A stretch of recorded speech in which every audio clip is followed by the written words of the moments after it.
উত্তেজনার মধ্যেই এবার বাংলাদেশ লাগোয়া সীমান্ত এলাকা পরিদর্শন করেছেন ভারতীয় সেনাবাহিনীর শীর্ষ কর্মকর্তারা। এ সময় তাদের সঙ্গে আসাম রাইফেলস ও বিএসএফ এর কর্মকর্তারাও উপস্থিত ছিলেন।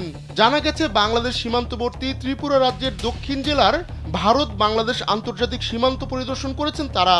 উত্তর পূর্ব ভারত থেকে পরিচালিত গণমাধ্যম দ্য সেন্টিনেল এক প্রতিবেদনে তথ্য জানিয়েছে। প্রতিবেদনে বলা হয়, বাংলাদেশে অস্থিতিশীল পরিস্থিতির মধ্যে পূর্বাঞ্চলীয় কমান্ডের commander lieutenant general R C. Tiwari, general officer commanding lieutenant general Abhijit S Pendharkar Mizoram ও ত্রিপুরায় বাংলাদেশ ভারত সীমান্ত এলাকা পরিদর্শন করেছেন।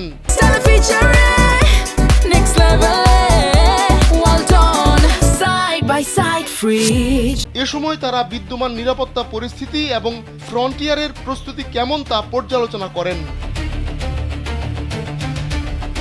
পরে পূর্বাঞ্চলীয় কমান্ড সামাজিক যোগাযোগ মাধ্যম এক্সে এক পোস্ট দেয়।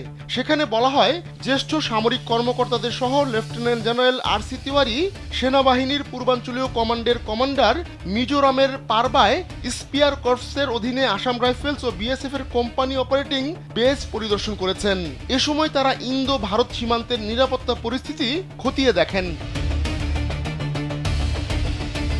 সেনাবাহিনীর পূর্বাঞ্চলীয় কমান্ডের কমান্ডার আসাম রাইফেলস এবং বিএসএফ এর সৈন্যদের তাদের দৃঢ়তা, পরিস্থিতির সঙ্গে খাপ খাইয়ে নেওয়া এবং উচ্চ স্তরের অপারেশনাল প্রস্তুতির প্রশংসা করেছেন বলে ওই পোস্টে উল্লেখ করা হয়।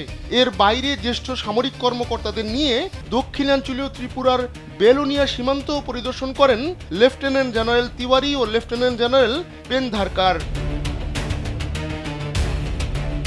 ভারতের উত্তর পূর্বাঞ্চলীয় 4 রাজ্য ত্রিপুরা, মেঘালয়, মিজোরাম ও আসামের সঙ্গে বাংলাদেশের 1880 কিলোমিটার সীমান্ত রয়েছে। সীমান্ত লাগোয়া এই দীর্ঘ এলাকা পাহারা দেওয়ার দায়িত্বে রয়েছে ভারতীয় সীমান্তরক্ষী বাহিনী বিএসএফ।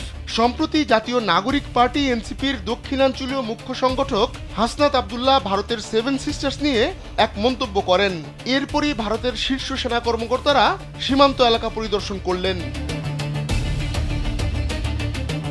আহমদুল্লাহ শিকদার, কালবেলা।